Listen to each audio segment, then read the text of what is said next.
Imagine if there was a book that gave you a roadmap for living a meaningful and fulfilling life. A book that could help you navigate the twisting and turning corridors of existence with a little more clarity and a lot more confidence. That book exists, and it's called 12 Rules for Life: An Antidote to Chaos. It's authored by none other than Jordan Peterson. It's a guide filled with wisdom, from accepting personal responsibility to practicing self-compassion, from understanding the importance of surrounding yourself with positive influences to the art of clear and accurate communication.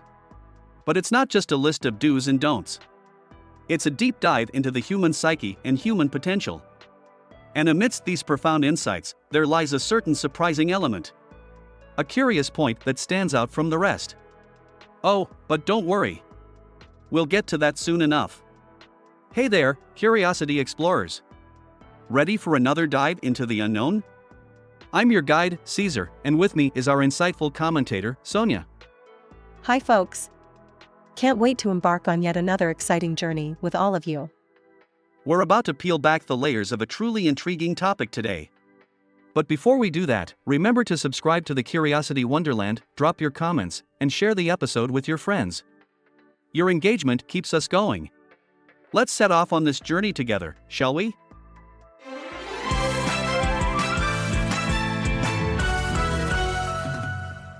So, let's delve deeper into the sixth rule from Peterson's book. It's stated as set your house in perfect order before you criticize the world. This rule suggests that personal responsibility and self-improvement should come before trying to change the world.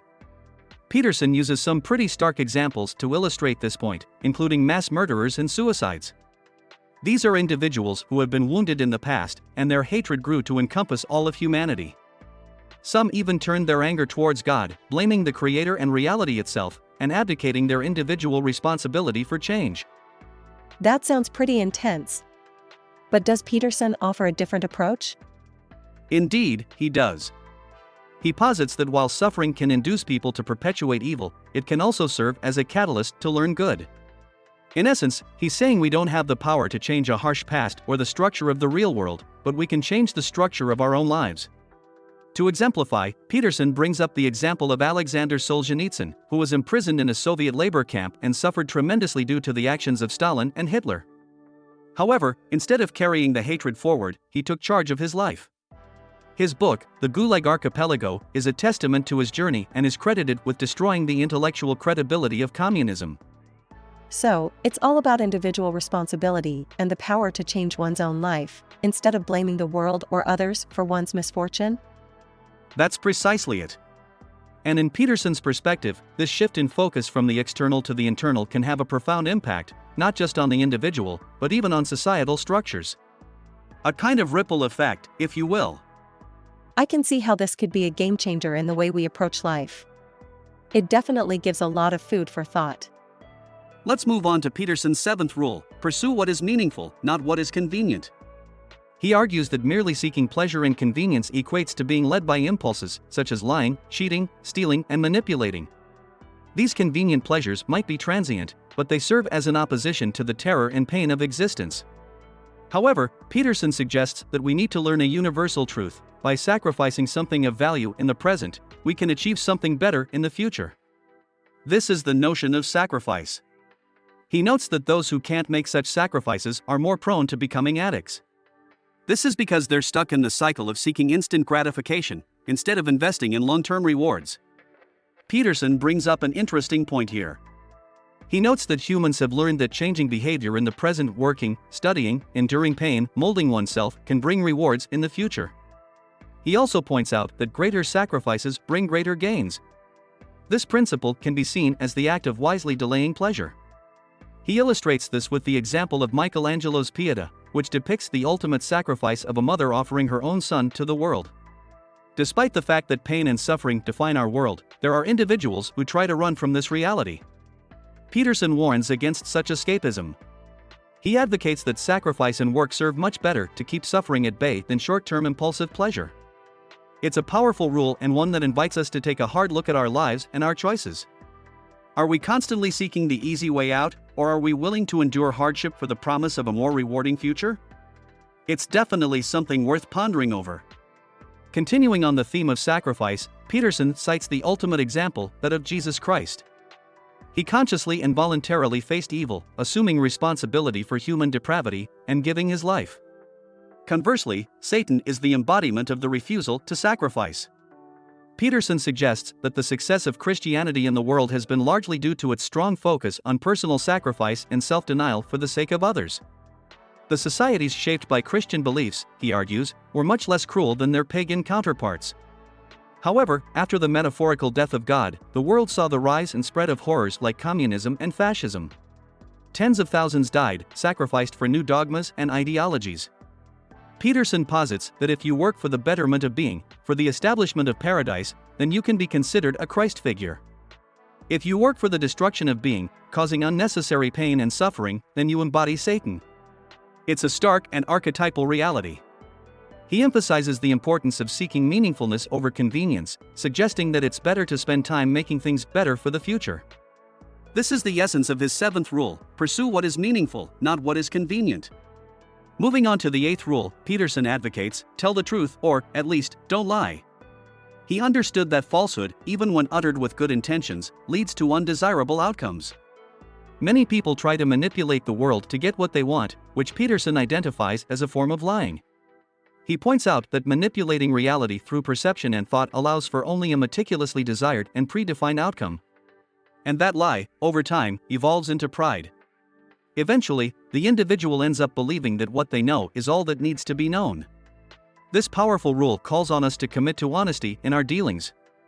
Peterson highlights the peril of ideology.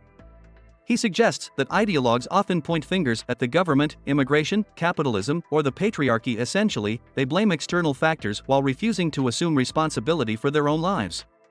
They believe they can reshape the world according to their narrow viewpoint.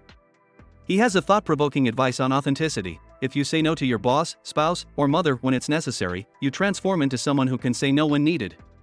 But if you say yes when it's necessary to say no, you turn into someone who can only say yes, even when it's clearly time to say no. This hints at the erosion of character when one fails to speak their truth. Proud minds, he warns, often resort to lies to cover up their mistakes. They blame the world and others for their unmet expectations rather than themselves. They refuse to be honest with themselves, which can have dramatic consequences. Peterson warns that such dishonest and inauthentic individuals are the precursors of totalitarianism. He points to Soviet citizens, for instance, who denied the suffering imposed by the state. Those who lie know they're lying, and this act corrodes the soul. He refers to the extreme example of communism, where the denial of the impossibility of creating a paradise on earth led to thousands of deaths. Thousands of specific lives sacrificed for the collective and for utopia.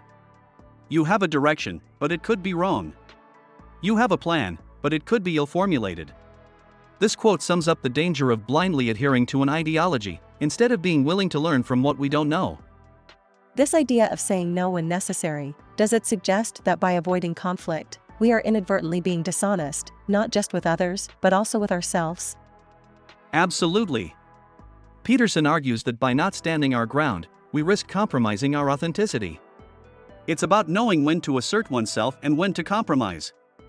It's also about being honest about our boundaries and respecting those of others. The portrayal of ideologues and their narrow viewpoints, is this a cautionary tale against closing our minds to differing opinions and perspectives? Indeed, it is. Peterson suggests that being closed off to different perspectives and refusing to accept that we might not have all the answers can lead to a dangerous path of ideological extremism. He warns against clinging to ideologies and trying to impose them on the world. Instead, he advocates the willingness to learn from our mistakes and lack of knowledge. It's a lot to take in, but incredibly thought-provoking. His emphasis on the importance of personal honesty and integrity, as well as adaptability, is something we can all learn from. Peterson suggests that it's the responsibility of each individual to see what's in front of them and learn from it, even if it's something terrible. He cites Nietzsche, who argued that a man's worth is determined by the amount of truth he can tolerate. The most crucial part of not lying, according to Peterson, is not lying to oneself. He notes that totalitarian individuals don't question their own mistakes. Lying breeds shame, and because of this shame, there's a risk of developing distorted thinking and then more lies to cover the consequences of this distorted thinking. He concludes his eighth rule: if your life is not what it could be, try telling the truth. Moving on to the ninth rule, Peterson posits that one should presume that the person they're conversing with might know something they don't. That's intriguing. So he's saying that we have to be open to learning from others, no matter who they are? Exactly. Peterson shares that one of his early experiences was realizing that listening is all about paying attention.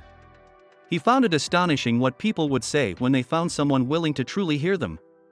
More often than not, when a person finds someone who will listen, they will even disclose what's wrong with themselves and discuss how they plan to fix it. The simple act of verbalizing these things can help in their rectification. He warns against therapists who barely let their patients talk, already assuming a cause for the issue at hand. In this way, facts from the individual's lives are adjusted to fit the theories these professionals already hold. That's a powerful reminder about the importance of open communication and genuine listening. It also seems to be a critique of the potential damage of preconceived notions and biases. Absolutely. Peterson explains how many Freudians convince their patients to remember that they were in fact abused. Interestingly enough, it's not uncommon for a person to create a memory, remembering what didn't even happen. It's a cautionary tale against the dangers of leading questions and the power of suggestion. Peterson also talks about the real purpose of memory. It's not only to recall the past, but to prevent the same things from happening in the future. He expresses the hope that patients leave the therapist's office without being burdened with the ideology of the psychologist, psychiatrist, or psychotherapist. He underscores the importance of learning to think for oneself, because that's challenging. To think, you have to be at least two people at the same time. And then you have to let these people disagree. Thinking is the process by which these internal avatars imagine and articulate their worlds to each other. That's quite a powerful image. Thinking as being multiple people, having internal debates. It seems to suggest that a healthy level of self-doubt and questioning is essential for personal growth. Absolutely. This idea is related to syntopical reading, the most advanced method of reading books. According to Peterson, thinking involves internal conflict, exchanging ideas, shifting premises, and adjusting our thoughts and perceptions of the world. This can be painful, which is where speech comes in. Verbalizing our thoughts and having a listener is like having a collaborator and an opponent. Just being there to listen can help the speaker put one thought against another. The listener reflects the voice of the crowd, the speaker listens to themselves. So, effectively, by giving voice to our thoughts, we're engaging in a form of self-assessment and self-critique. And the listener, by simply listening, provides a mirror of sorts for the speaker. Precisely. Peterson gives an example of a patient who starts by saying, "I hate my wife," but ends up recognizing that he didn't properly distinguish between his mother and his wife, and was embodying his father's actions, with whom he had conflicts. He realized this by speaking in front of someone who listened and being honest with himself. Peterson suggests a strategy of summarizing what the other person has said in your own words, making sure you understood, and then speaking. He says, if you can be impartial in your analysis, examining the other person's arguments from their perspective, you might, 1. Find value in the arguments and learn something in the process, or 2. Sharpen your positions against them, if you think they're wrong, and strengthen your arguments even more to resist counter-arguments. That approach not only promotes understanding, but also encourages empathy and respect for others' perspectives, even when we disagree. Quite a profound insight. This brings us to Peterson's 10th rule: be precise in your speech. To illustrate this, he compares a computer to a leaf on a tree that's part of a forest. Just like the leaf wouldn't exist without the tree and the tree without the forest, the computer won't function without a complex network surrounding it, connected to different industries and people working simultaneously. Humans, he explains, navigate the world guided by the meaning of things, by what they can do. A person looks at a computer and thinks about what it can do.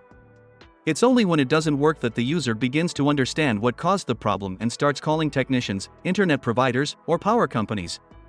We see tools and obstacles, not objects or things. For example, a car isn't just an object, it's what takes people to where they want to go. If it fails, the driver and passengers discover how powerless they are in the face of the complexity of the car, the world. When something doesn't function as it should, an invisible world reveals itself. It's chaos lurking, waiting for the end of the sense of security, order, control. This rings true for personal relationships as well. If a wife suddenly finds herself betrayed, she may question herself, what went wrong? What did I do that was so unforgivable? Who is the person I was living with? What kind of world is this? This reminds me of a recent event. A friend of mine found out that his business partner had been embezzling funds. He was forced to reassess everything he thought he knew about their relationship. Coincidentally, I recently had a similar experience. I had a falling out with a close friend when I discovered they had been spreading rumors about me. It certainly was a wake-up call and made me reevaluate the friendship. According to Peterson, chaos gradually emerges in households. Happiness and mutual resentment accumulate. Messy things are hidden. People try to pretend nothing's happening because it's hard to admit negative emotions. It's like sweeping things under the rug, isn't it? Exactly. In many homes, spouses create a fog to hide what they don't want to see. However, not confronting chaos or problems allows them to grow and inflict more damage. So, avoidance only makes things worse? That's right. Peterson points out that people often refuse to specify their problems, which is exactly what would allow them to find a solution. The difficulty in specifying a problem, however, is admitting that it exists. I guess that's the first step, admitting there's a problem. Indeed. For this reason, he recommends speaking carefully and precisely to understand what's happening and to put everything in its place. As soon as a problem arises, it should be acknowledged. So, clear and honest communication is key. Yes, if someone is unhappy, they need to say, "I'm unhappy."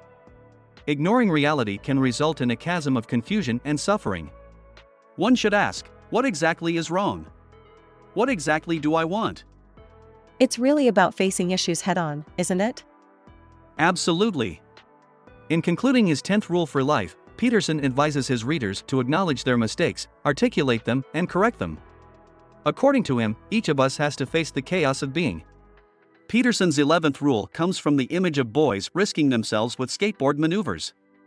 The idea was to promote the boys' safety, but Peterson notes that none of them were trying to keep safe. They were seeking mastery, skill, perfection.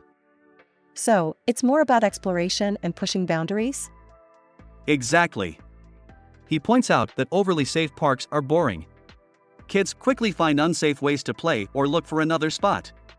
Life is full of dangers, and overprotection can lead to unpreparedness. It's like a well-intentioned effort that can backfire, isn't it? Peterson agrees. He argues that the world is a harsh place, and the wealth we enjoy today is recent compared to past eras. He suggests that men, in particular, bring more organization to chaos. Interesting perspective. But isn't it a generalization? It might be. But Peterson explains that boys are more competitive, take more risks, are more disobedient, and enjoy challenges and provocations. He argues that these masculine traits are being attacked in modern society, with men being encouraged to be less masculine. So, he's saying that modern society is stifling these traits? Yes. He even points out that there are whole university courses openly hostile to men, dominated by postmodern/neo-Marxist argument that Western culture is an oppressive structure, created by white men to dominate and exclude women. And what's his take on this critique? Peterson acknowledges that culture can be oppressive, but he argues it's not solely that. It's a complex issue with multiple facets. Peterson further explains that any hierarchy creates winners and losers. When pursuing a goal, not everyone can achieve it, and not everyone exerts the same effort or possesses the same skills or motivations. So, there's an inherent competition in any social structure? Indeed. He suggests that what is now called patriarchal oppression was, in fact, the creation of a culture in which men and women sought, albeit imperfectly, a way to live better. To live without so many privations, illnesses, and hard labor. That's a different spin on it. Peterson questions when university education should primarily foster specific political engagements. He criticizes the notion proposed by some ideologues that woman is an invention of men seeking to dominate, and that male and female do not exist. So, he's against erasing gender differences? Correct. Some militants argue without evidence that Western society is pathologically patriarchal, that men are the main source of women's oppression and not nature itself, and that all hierarchies were created to exclude people. And how does Peterson respond to these claims? He suggests that the idea that boys should be raised on an equal footing with girls, meaning they should learn not to be aggressive, is misguided. According to Peterson, this is innate, not learned. Aggression underlies the drive to be extraordinary, to compete, to win. So, it's about embracing one's natural tendencies? In essence, yes. He summarizes his advice to men as follows: do your job. Carry your burden. Stay sharp and pay attention. Don't grumble or be touchy. Defend your friends. Don't suck up to anyone. Don't be a slave to dumb rules. Peterson quotes Arnold Schwarzenegger, saying, "Don't be a girly man." He argues that men need to be tough because other men demand it, and women want it for their own sense of security. So, he's advocating for men to embrace their strength? Yes, he believes men become tougher by pushing themselves and each other. He concludes that the spirit interfering with boys becoming men is neither beneficial for women nor men. How does he perceive those who disagree with this view? Peterson asserts that those wanting to weaken men and diminish their masculinity are failures, envious, resentful, and destructive. That's a strong statement. Indeed. Moving on, he reiterates a concept from previous chapters: life is suffering. He uses the example of his daughter Michaela, who had severe health problems for many years. That must have been tough for them. Absolutely. He uses his own experience to explain that people must be prepared for hard times because life is fragile. And how does he recommend dealing with this fragility? He advises against hating life, even in the face of genuine pain. He warns that despising life, due to the affliction it brings, only serves to make life unbearably worse. Peterson emphasizes that despite the inevitable hardships in life, responsibilities persist. Daily activities need to continue even when a catastrophe occurs. That's a good reminder. Life does go on. Indeed, and he suggests that despite everything, existence is remarkable. Being alive is wonderful. So, amidst all the suffering and struggle, there's still beauty in life? Exactly. Peterson concludes his book by encouraging everyone to pet the cats they come across. That's an interesting metaphor. It's not literal, but a way to tell people to marvel at their surroundings, to marvel at life unfolding. On a bad day, small good things can occur. Cats are unpredictable, and if one allows itself to be petted, smile and pet it. It's about appreciating the small joys in life then? Yes. For Peterson, it's a way to remind us all that we should find joy in the little moments, no matter how small they may seem. To wrap up, we've delved deep into Jordan Peterson's 12 rules for life and antidote to chaos. From standing up straight to petting a cat when you encounter one, these rules challenge us to take responsibility for our lives, treat ourselves with kindness, and appreciate the small joys in life. What a journey! We've gone from the importance of posture to appreciating the unpredictability of cats, all while learning how to navigate the complexities of life. Life is indeed a labyrinth, but as Peterson says, it's our labyrinth to navigate. And that's the punchline, folks. Despite the chaos, there's always a path to meaning and fulfillment. Thank you for joining us on this intriguing exploration of Jordan Peterson's unique perspective. And if you've enjoyed this episode, make sure to blast that like button. Don't forget to leave your thoughts in the comments section and share this episode with your friends. It helps us keep bringing you these deep dives into different curiosities.